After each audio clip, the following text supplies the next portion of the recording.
কিন্তু অনেকক্ষণ ধরে দাঁড়িয়ে আছি, কোনো বাসই আসছে না। কিন্তু ম্যাডাম আপনি তো আজকে কোনো বাস পাবেন না, আজকে তো বাস বন্ধ। এ মা, এবার কি হবে? আমি তো জানি না আজকে বাস বন্ধ, আর আমি তো তাড়াহুড়ো করে আমার পার্সটাও ফেলে এসেছি। ম্যাডাম আপনি একদম চিন্তা করবেন না,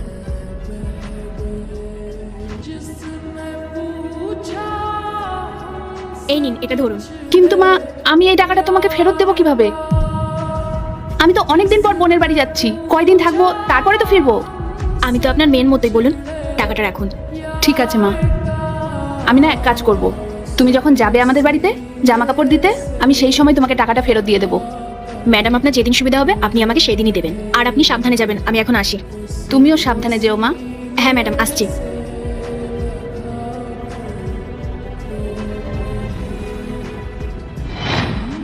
ম্যাডাম আমার তো মনে আছে আমি আপনাকে 300 টাকা দিয়েছিলাম, কিন্তু আপনি আমাকে 500 টাকা কেন দিচ্ছেন? হ্যাঁ, কারণ সেদিন এই রকম পরিস্থিতিতে তুমি আমাকে সাহায্য করেছিলে, তাই এই টাকাটা তুমি রাখো। ঠিক আছে ম্যাডাম।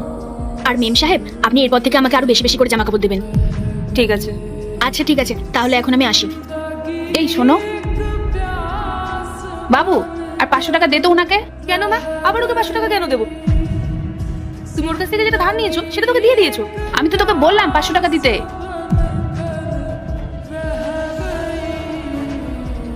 এই নাও। এই নাও মা, এটা রাখো। কিন্তু ম্যাডাম এটা কিসের জন্য? এইটা আমি তোমাকে এই কারণে দিলাম, যখন তুমি কারোর উপকার করো তখন সেই উপকারের পুণ্যটা যেন আমিও পাই। আচ্ছা ম্যাডাম আমি এখন আসি, আমাকে আবার অনেক জায়গায় যেতে হবে, না হলে আমার অনেক দেরি হয়ে যাবে। মা এটা তুমি কি করলে? তুমি ওর কাছ থেকে যে টাকাটা ধার নিয়েছো তার পরিবর্তে ওকে কিছু বেশি টাকাও দিলে। সেটা ঠিক আছে, কিন্তু তারপরে আবার 500 টাকা ওকে কেন দিলে? দেখ মা, আমি যেটা করেছি সেটা একদম ঠিক করেছি, আর আমি এটাও জানি যে তুই ওর সাথে ঠিক কি করেছিস। তুই ওর প্রাপ্য টাকাটা ওকে না দিয়ে তুই নিজের কাছে রেখে দিয়েছিস, আর আমি কিন্তু সেটা সব দেখেছি।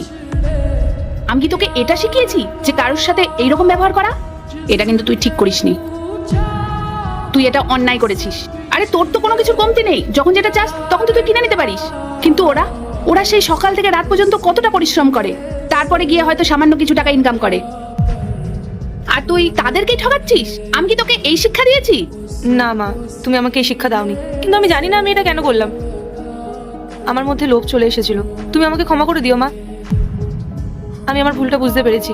আমি আমার এই সামান্য লোভের জন্য তোমার দেওয়া শিক্ষা সংস্কার সব ভুলে গেছিলাম। আমি এরপর থেকে আর কখনো এমন করব না। আমিও চেষ্টা করব সবার উপকার করার। দেখ মা, এরপর থেকে কখনো আর এইরকম করবি না, সব সময় সবার উপকার করার চেষ্টা করবি। পার্ট 2 দেখতে সাবস্ক্রাইব করো ভেলকু 78M।